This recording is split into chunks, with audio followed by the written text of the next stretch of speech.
Assalamualaikum warahmatullahi wabarakatuh. Sampurasun baraya tepang dangu di sareng pidangan dongeng Sundanya. Kurang dongeng deui urang neraskeun hanca dongeng anu katunda kalayan ngabantu cariyos mustika careu bodas. Ieu dongeng teh karangan Mang Nyalira sok sanaos dongeng basajan malah mandar janten hiburan. Atuh kabaraya anu setia mancok dongeng Mang di mana we ayana mugia sadayana aya dina kasehatan lahir sinarangan batin dilalancarkeun sagarupinanya tong hilap pirojong diterelan tombol sukreb. Atuh mangge nganuhunkeun kanu parantos like oge komen. Mangga mitra supados tenyang kolong ting kana waktos urang sami-sami dangukeun kumaha terasna ieu carita mustika careu bodas. Sok kaparayun sadayana.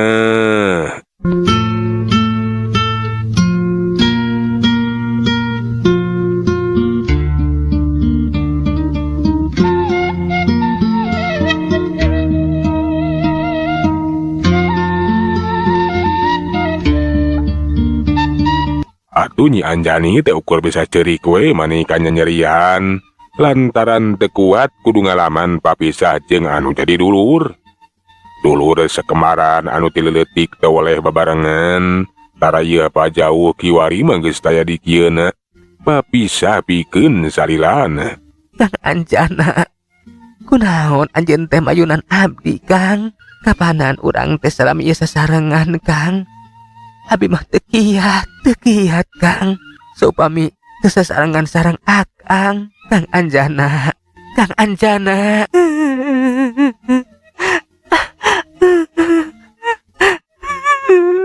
Nyi Anjani ceurikna henteu daek repeh. Panonna geus cueuh ku Cipanon. Repeh so teh basa inget we ka si Jamal anu geus mateni nu jadi ranceukna. Kurang ajar sia Jamal. Aing can sudi rasaning ati lamun can bisa males pati mulangkeun ka nyeri ka sia. Najan nepi karupku padu ngerapku lemah. Aing mah moal sugema bakal penasaran. Pokona mah can ngojoran sia mah Jamal. Ceuk Nyi Anjani kituna teh maksakeun cengkat kek di curung gunung nangtung. Ngadadak jag ayeuna mah panonna anu cueuh ku Cipanon teh diusapan. Katembok kiwari mah sorot panonna mani ngempur hurung. Siga macan bikang we galakenaker ka jurung ku amarah anu ngagolak sajeroning dada. Deulila Nyi Anjani teh maksakeun leumpang. Najan kaayana rumanggil ngejat we ninggalkeun eta tempatan. Ari nu dituju teh lain guha kala tempat tumuk matuna para anggota Kalabaskara. Tapi rek balik we cenah ka Gunung Mayit. Sejang ngulik diri ngisat awak rek nambahan kasakten anu dipalar bisa maleskan nyeri ka si Jama. Teu kacaturekeun di jalana. Nyi Anjani tigeus tepi we ka Gunung Mayit. Aing kudu sagancangna nambahan kasakten. Mun teu salah mah ceuk si Nini teh kungsi nyarita.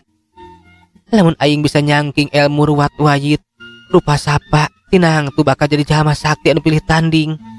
Kawas si Ayang Gunung Mayit. Enya eta ilmu ku aing kudu kacangking. Najan kudu ngaliwatan tapa jeung syarat anu berat. Ku aing bakal dilakonan. Ceuk Nyi Anjani nekadekeun sajaneuleuman ilmu ruwat mayit rupat sapa. Sok sanajan berat tina ngahontana tapi arek dilakonan we cenah. Pangna disebut ilmu anu berat lantaran eta ilmu ruwat mayit rupat sapa teh kudu dibeuli ku cara tapa anu kacida beratna. Butuh waktu anu lain dengan sageudeung. Kudu cicing we di jero kuburan. Nyatana mah kudu daek ngubur maneh di jero kuburan urut Eyang Gondo Mayit anu baheula kungsi ngagenjleungkeun dunya kajawaraan ka Sora Sakti Mandraguna anu ngadon ngubur maneh nepi ka ajal di eta gunung. Ari kasaktian Ki Gondo Mayit teh sareula makalangan acan kungsi ka tetereleh jajaten. Boga kasaktian anu hese paeh ku cara naon wae. Iwati kudu ku cara sorangan we. Manehna teh ngubur maneh bari tapa menta paeh. Ki Gondo Mayit kasohor bisa ngahudangkeun mayit atawa jalma anu geus paeh teh bisa jiga hirup deui malahan mah kawas boneka. Bisa diutuh eta Boh anu masih kene balagar pon gitu deh nunggus jadi tangkorak. Pokona mah matak pikasieun jeung pikakeungeun. Lantaran musuh anu adu hareupan jeung kikono mayit kudu nyang hareupan mayit hirup atawa tangkorak hirup. Anu susah pikeun diungkulanan. Nya Anjani laju we mana teh lempang nanjak ngajugjug kuburan eyang gono mayit. Barang geus tepi di luhur kasawang deui namang sababarengan jeung si Anjan anu jadi lanceukna. Namangsa dikemleng kudu jadi guruna salakaligus nu jadi ninina. Nyata nini kanti atuh nya Anjani teh para bayi deui we tina cipanonna teh kaluar cai mata anu ngalemereh mapai pipi. Karasa pating sereset deui dina jero hatena. Wararaas teuing. Namangsa aing teh latihan bareng jeung Kang Anjana teh di dieu. Tapi ayeuna mah aing teh sorangan. Tapi najan kitu, aing ayeuna kudu sagancang ningali ieu kuburan eyang gono mayit. Nya, eta ilmu ruwat mayit teh kudu sagancangna kacangking ku aing. Dagoan sia, dagoan jamaah, aing bakal baritungan deuleu. Geus kitu mah nya Anjani teh tetalang ke laju we ngali eta kuburan ngagunakeun alat saya ya. Beukilila beuki jero. Mereka tingali aya mayit anu ngagoler balagara kene. Kepega atuh nya Anjani teh maneh kagabageureuwas lantaran eta mayit teh irahara atuh. Lian ti balagara katembok. Kuku-kukuna teh maranjangan malahan mah ngabeulitan kana awak. Pun kitu dibuuk oge sarua manjangan. Jika akar atawa areuy we anu ngaramat kana sakujur awak keneh. Sakedapan mah Nyi Anjani teh ukur molok merhatikeun ka eta mayit. Bari jeung ukur ngupat we sajeroning ngahatena. Ieu teh pasti layona eyang gono mayit. Aneh. Ieu layon teh bet balagar keneh. Jabah mani maranjangan kitu geuning. Kuku jeung buukna. Anak kitu mah bener. Ieu teh pasti dilepas tina kasaktian eyang gono mayit. Sabada ngupat sajeroning hatena ngarasa aheng ningali kaayaan eyang gono mayit. Laju wae atuh Nyi Anjani teh mangena cacarita ditujukeun ka eta layon. Punten eyang, abdi teh tos kumaha antun ngali kuburan eyang. Margi abdi teh hoyong nyangking ilmu eyang nu sabat ilmu ruwat mayit. Kukituna sakali di abdi hapunten eyang. Ulah dugi ka bendu ka abdi. Mugi hawe eyang teh kersa nurunkeun eta ilmu ruwat mayit ka abdi. Abdi sanggem saupami kedah tapa tawan napi cicing di ieu jero kuburan eyang. Najan nepi ka iraha oge eta ilmu eyang teh kedah katampi kacangking ku abdi eyang. Cek Nyi Anjani cacarita we kawas jeung jalma nu masih kene hirup. Tekung silangeng kadenge aya soratan pakatinggalan anu nganeng ukur kadenge ku Nyi Anjani. Pagea incu agi Anjani. Itu nanaon. Hidup geus ngali kuburan eyang. Buku eta pisan anu dipikayang ku eyang teh. Aya katurunan eyang anu bakal nerusikeun dapak raja ke eyang. Narima kasakabe kasaktian eyang. Eyang gono mayit ieu teh. Nya ieu teh eyang. Ulah reuwas. Ieu eyang aya di alam anu beda jeung maneh Nyai. Tapi najan gitu eyang bisa ngabing-bing maneh. Kalau maneh bisa nyangking ilmu ruwat mayit rusupat sapa. Nyanuhun we atuh ari eyang gono mayit mah. Abdi miharep mugi eyang teh tiasa nulungsurkeun sadaya kasaktian eyang ka abdi kanggo malas kanyeri. Ka jalma anu ngaran si Jamal eyang. Anu parantos matenipun lanceuk.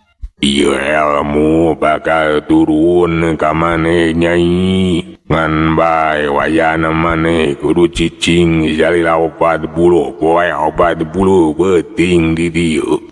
Mun eyang abi bakal kersa bakal sanggem. Saksanajan kedah tapa di 40 dinten 40 wengi. Pun kitu deui naon rupi ujianana abi bakal tahan.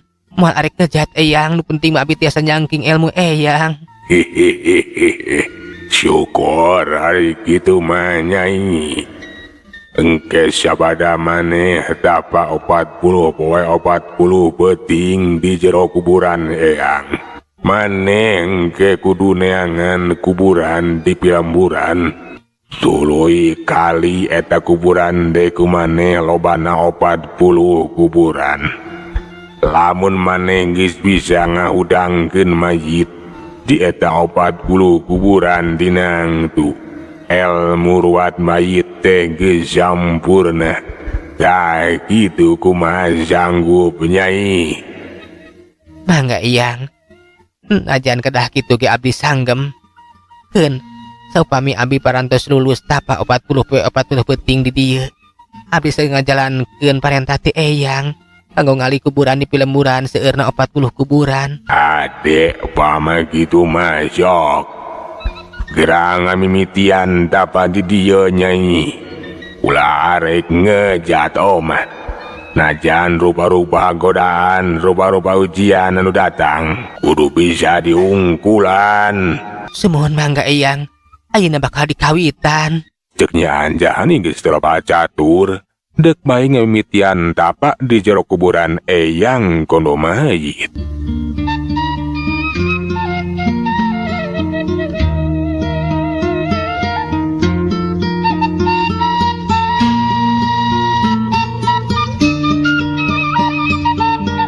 Kitu kayaannya Anjani nukiwari geus aya di Gunung Mayit. Keun urang tunda ngeunaan Anjani, ayeuna mah urang caturkeun di Guha Kalabaskara. Nini Ciranjiwi pon kitu deui anggota anu sejenna teh keur ngarobrol we. Ari anu diobrolkeun teh tayeurean di ngeunaan si Jamal anu nepikeun ka kiwari cenah acan beunang kacang kalak, acan bisa kabawa ka eta gua. Ayaku balagu kabeh saria mah. Wes urang-urang acan anu mampu pikeun jangkalak si Jamal deuleu pira aku kudu aing kudu turun mah. Kapan aing teh dipercaya ku Kirangga Gading pikeun marentah saria deuleu. Inggis Kirangga Gading teh bendu ka aing. Langkaning nepikeun ka kiwari si Jamal teh acan kabawa ka dieu. Oloy nyon ini rumah siapa ku kuring saraya teu mampu pikeun jangkalak si Jamal. Da eta atuh kangaranan musti kacareung geus ngahiji jeung dirina. Teu gampang nini pikeun jangkalakna. Keur makapan si Jamal teh bisa ngabela diri. Kapan cenah mah najan di huruf oge. Kuduaan tetep we si Jamal anu unggul, malah mah lian ti ditaraga. Kapan kuki Mandraguna mah kungsi dicobaan make ilmu gaib, ilmu teluh. Tapi teh lah, teh si Jamal teh masih keneh tagon. Malah na bisa ngungkulan tah kitu nini. Teteh lah anak kitu mah eta si walak teh bisa ngabela diri. Paingan atuh ceuk Kirangga Gading henteu gampang pikeun jangkalakna. Tapi urang teh salaku anak buah Kirangga Gading. Lamun nepi ka teu mampu pikeun ngagubuk eta si Jamal dibawa ka dieu tang tu bakal wirang deuleu. Jumlah urang anu sakieu lobana teh henteu mampu pikeun jangkalak atau yang hareupan jalma sasiki. Sanajan si Jamal ukur saurang, tapi kapanan bener eta si Jamal teh geus ngahiji jeung kekuatan mustika careuh. Jadi ente bisa sambarangan, ente bisa gagabah pikeun jangkalakna. Urang kudu mikir nini, kudu neangan cara sejen anu lantip lianti ku cara diteragal. Hanya kudu kumaha si Mandraguna kapan kusian geus dicobaan. Ditarajang ku kekuatan gaib. Ku cara lemes tapi kapanan gagal sia. Ngurang kudu nyieun reka berdaya. Sebisa-bisa si Jamal kudu bisa kajebak. Sina adu arepan jeung urang sararea kudu bisa diraponan. Tak gitu nini. Kaharti ku aing sia Mandraguna. Bener oge eta si Jamal teh kudu dijebak. Marah bisa adu hareupan jeung urang sararea yeuh. Urang mah bisa ngandalkeun saurang dua urang. Tapi kudu babarengan. Tuk kituna, lamun geus sakabeh anggota baralik teh ka ieu guha. Urang badami kumaha carana pikeun eta nyieun jebakan jang si Jamal teh. Nya nini saluju. Bener, si Jamal teh kudu dijebak, kudu asup kana jebakan urang. Sabisa-bisa mah kudu bisa dikepung ku urang. Babarengan yo.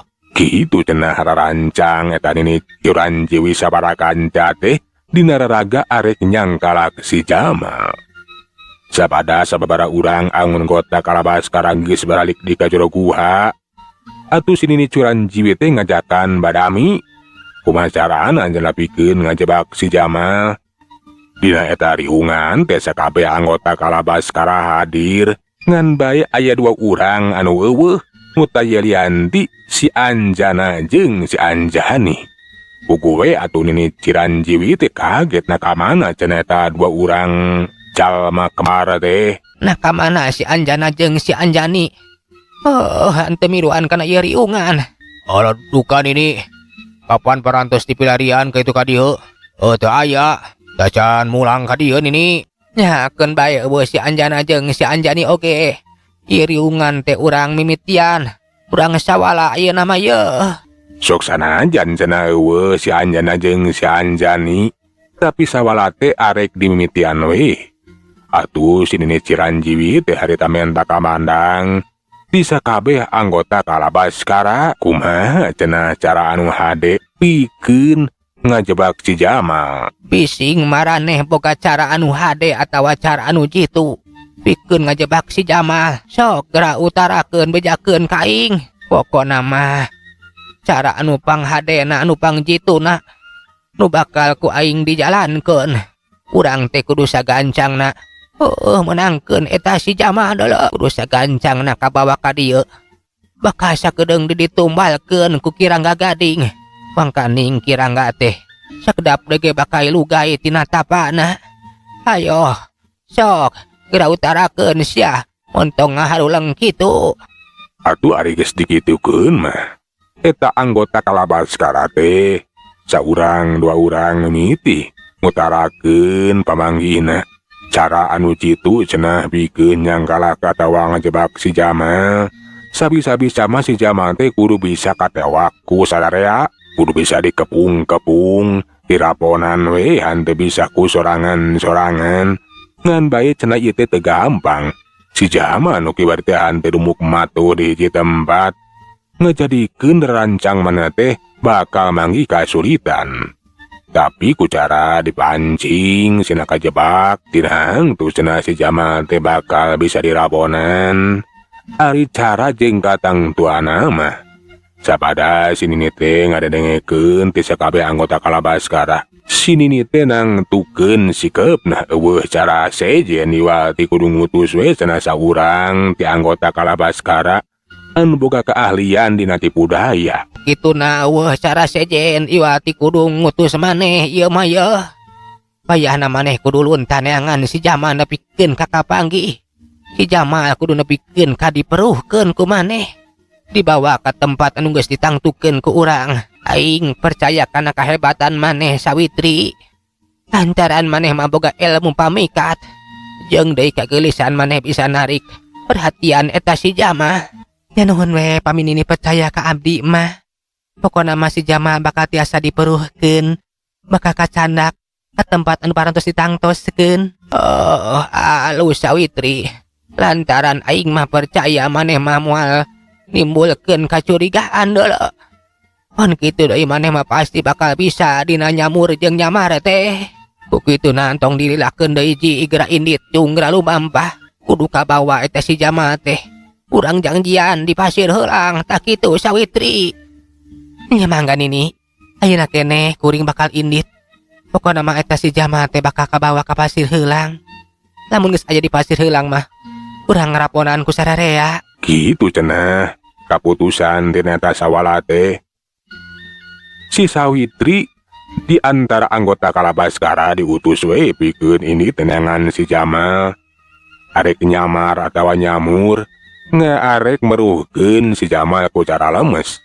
Pon kitu arek ditipu we kudu bisa kabawa ka pasir heulang cenah. Lantaran di pasir heulang si Jamal teh bakal pada ngaraponan. Daturkeun Nyi Sawitri anu geus lunta ninggalkeun gua kala. Manehna teh nyamur hanteu make jubah hideung. Make papakean biasa we malahan majika jawara wanita. Lunta arek neneangan si Jamal we rek tatanyakeun we cenah ka urang lembur. Ku cara aing nyamur kieu mah bakal luasa. Nanyakeun ka urang lembur oge mah sarieuneuh.